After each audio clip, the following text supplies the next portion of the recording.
as a Latino, I have like a couple of colleagues, and especially social media pages. Some of them is not, some of them understands me and some of them not. Thank goodness my cousin Rosita, shout out to my cousin. I know she's not here with me, but she's at home in New York. I wish she was here with me.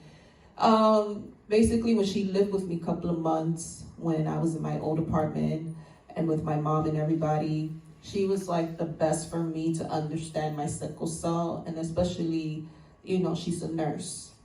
And especially her acceptance, be like, oh, cuz you gotta drink your meds, cuz you gotta do this, cuz you gotta do that. You need to be strong for your warrior. She mentors me also, since I'm a community health worker, she's still mentoring me.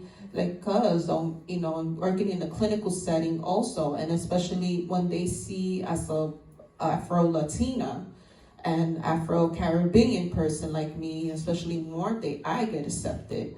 A lot of my colleagues that I work in the communities that are Spanish in the community centers, they accept me who I am with sickle cell, and I educate my community. Basically, I was in a community garden called in the Bronx, La Casita de Chema.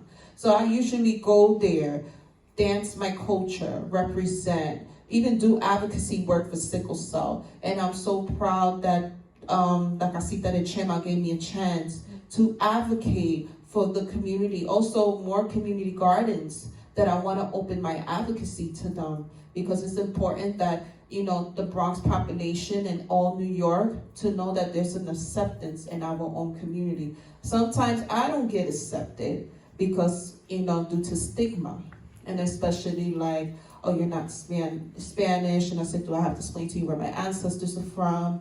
And especially there are negatives, and I don't pay attention to that. I just say, hey, I'm proud of who I am as an Afro-Caribbean who's a Puerto Rican and West Indian descent, born and raised in the Bronx. And it's because the Bronx is a big population that has sickle cell. And especially, when kids see me in the clinic and say, Miss Sarai, I didn't know you had sickle cell and you're Spanish. And I say, yes, and the color of my skin. Sometimes when I speak Spanish and the color of my skin, people shocked and be, oh my God, I didn't know you speak Spanish. I said, because yes, and my father, especially he's dark skinned, especially he has the thalassemia, that side of the family. So we're still doing research from his side of the family, his father's side. I know the sickle cell the trademark comes from. So I'm still doing research on that, asking my mom more questions, asking my dad more questions, asking my cousins and everybody on his side of family, because it's not from my mom, it's his side that has the thalassemia where they come from, the trademark. So that's the question I asked to you. Thank you so much. I'm a little sleepy, but I'm good. Yeah, question. I guess it's, I guess the question, it's not really a question, but I appreciate that you guys, put the map up and show how, everything might have descended from Africa. But there should be more, I like the flag, there should be more of, like the neighboring countries, like the Middle Eastern and the Greece. I know they have a lot of issues too. And, I feel some kind of way, like my heart goes out. I have sickle cell myself.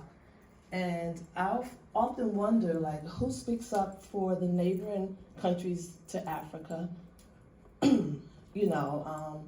Like I knew this one woman, and she had a problem, a young lady had a problem, and her parents got upset because they didn't want to explain who had the disease, and it becomes a problem.